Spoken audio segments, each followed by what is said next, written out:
Hi, I'm Karen Arnott, and I'm going to do a very, very quick whistle-stop tour of some street art that I've seen on my travels, and also some more street art extra bits at the end, and hopefully I can fit it into the 18 minutes.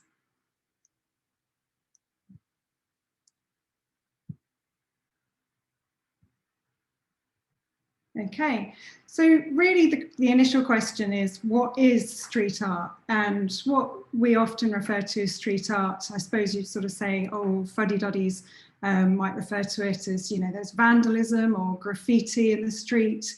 But I think what I refer to street art as the sort of the more mural type based art that's more, even more of a fine art style. But really, who gets to decide? You know, what is street art and what is vandalism? Is it about permission? Is it about property rights? But really, you know, it's about art and aesthetically pleasing things. So I suppose the old grannies and the busybodies might be a bit offended by this sort of thing, where it's kind of, you know, definitely don't necessarily want this on your side wall. And this is what kind of is typically referred to as tags. Quite often graffiti artists just, they tag everywhere. Some of this is just referred to as vandalism. When you get a lot of it in one place with multiple colours, and this is somewhere, I think it's Melbourne, Australia, even like the layers of it built up onto even all these wheelie bins. Obviously, whichever council have given up trying to clean this a long time ago. But to me, even this looks like art. It's, you know, it's lots of people's different expressions and some profanities amongst the colour. And this is possibly what we quite often refer to sort of, I would say this is like graffiti art, where it's sort of getting into the realms of sort of muralistic. It's, you know, it's very, I would say it's very talented. I'm in awe of anybody that can get a spray can out and do this sort of thing. It's not something that I've ever tried, but maybe that's a project for some other lockdown. I can get some spray cans out and have a go at this, but I'm not sure I'd ever get to this level of talent. But what's interesting about graffiti artists is they're usually not really offended if somebody else comes along and sprays over it. I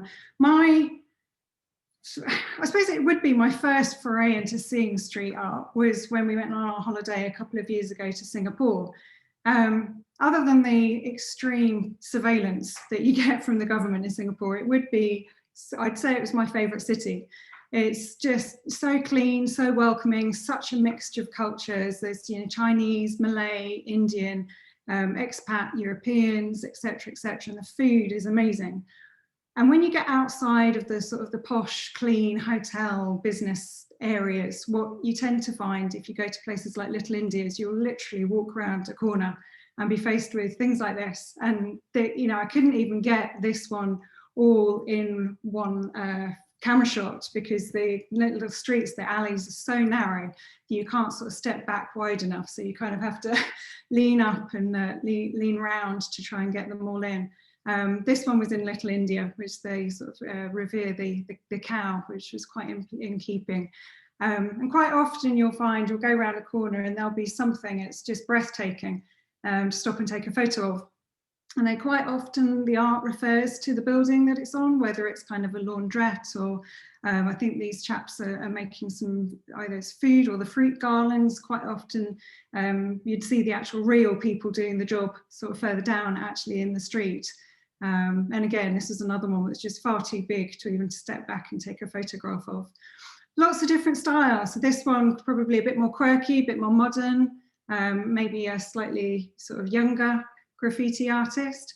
And then again, this is a nice example of something that shows a more traditional grocery store, but it was painted on the outside of a real grocery store where you go in and find all this sort of the junk food and chocolate and sweets. And I love this one especially because the man's giving the little boy a little taste of durian, which is famous in Malaysia.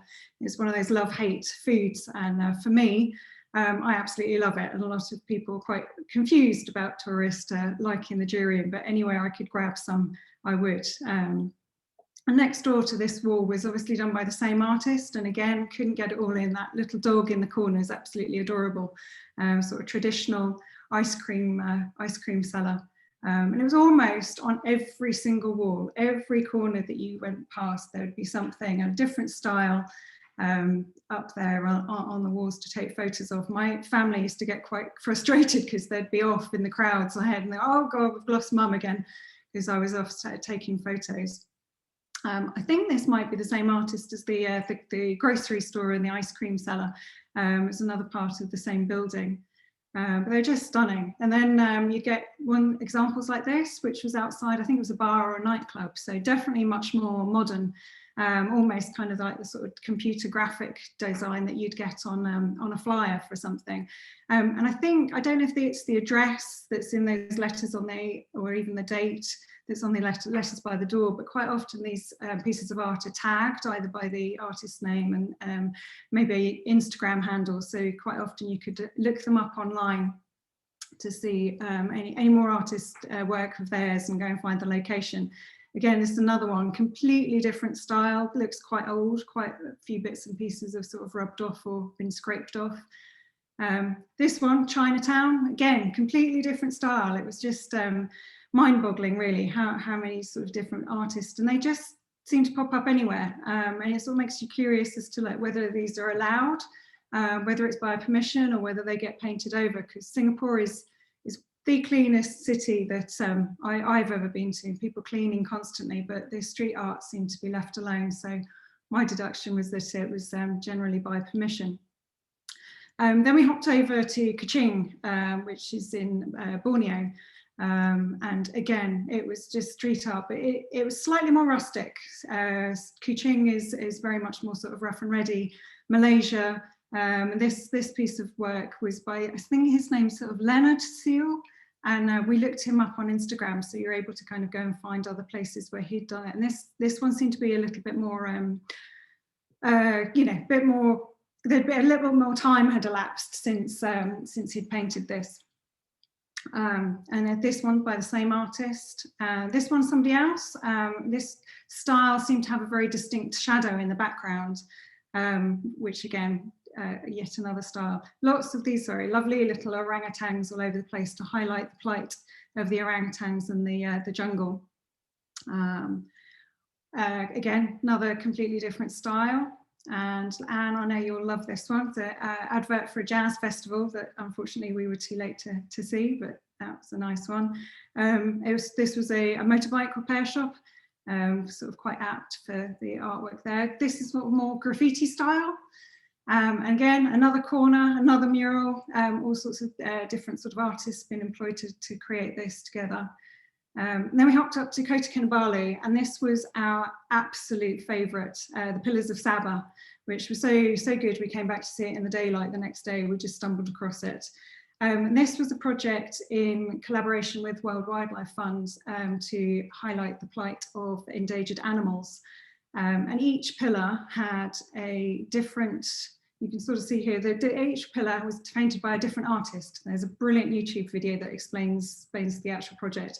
But each pillar had a different artist highlighting a particular species or something about the environment. So the turtle here with the rubbish in the sea, toucans and other birds, lovely handsome monkey with baby monkey, orangutans, pangolins, lovely creatures. And some of them were 3D, which was amazing.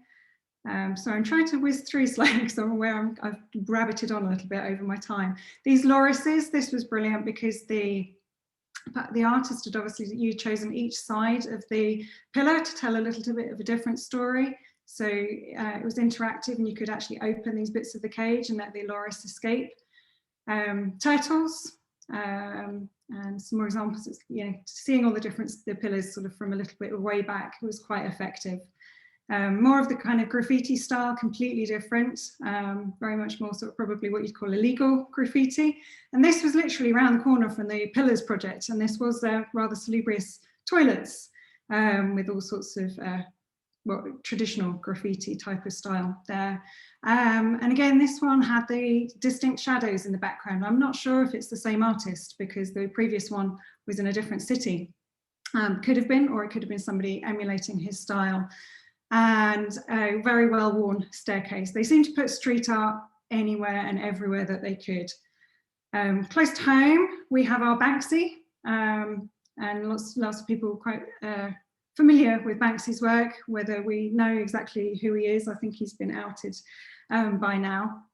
And we have our sort of Cambridge Banksy. Some people might have seen these in situ, particularly Berenice. Cambridge heron. I didn't realise before researching this that actually the heron is a symbol of East Anglia. And there's a few articles on the Cambridge News website where the heron has been stencilled in a similar style to Banksy all over Cambridge, and I think Cambridge United commissioned the artist to do this mural here. Other examples in Cambridge, this chap did a mural to remembrance of Stephen Hawking, and this was done on the week his funeral was. And this one my husband took. He knew I'd love this. This is Oakington. It's the back of Oakington Station building, so it's somewhere that we can go and see relatively locally. Banksy did this one during lockdown in the summer to cheer people up in Nottingham. Lots of people sort of queued up to get their photographs taken. And obviously quite a lot of political and cultural references in the street art and murals that you see these days. Is obviously highlighting the plight of frontline workers in coronavirus. And this one is the Marcus Rashford, who's obviously done a lot for the children in school dinners. And sort of making a government protest seems to be a theme with street art. This one I jumped in at the very last minute. I saw The Long Way Up with Ewan McGregor recently, and they went to Medellin in Colombia and actually visited lots of these street projects where there are now art projects funded by local government since Pablo Escobar has stopped his rule and 6,000 people aren't getting murdered every year. They now fund projects to get artists and musicians and drama to help kind of build up a community. So in my conclusion, very, as I say, rapid fire, but who gets to decide? Well, I get to decide for today because it's my talk, and I would say given those examples and what they do for local communities, I think street art can be a force for good and can help share communal messages and bring a community together.